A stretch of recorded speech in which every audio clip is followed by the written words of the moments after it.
Dok, help naman po. 7 months old, may ubot sipon po, tsaka lagnat.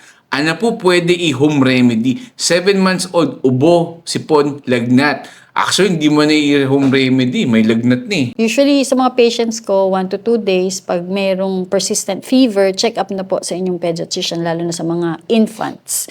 So ngayon, anong home remedy mo? Siyempre, paracetamol. Kung lalo na tumataas na ng 38.5 pataas yung fever, pwedeng cooling measures. And then, siyempre, talagang sipon, yung aming mga videos on sipon, suctioning, sodium chloride nasal spray, it will help para ma-ease yung congestion tsaka barado ng ilong.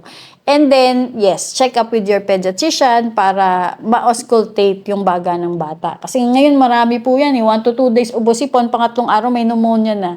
Not to cause taranta with the parents, pero mas maganda ho kasi the earliest time na nasa clinic namin para ma-start namin ng medication, especially kung nag-start na po ng iba-ibang sakit.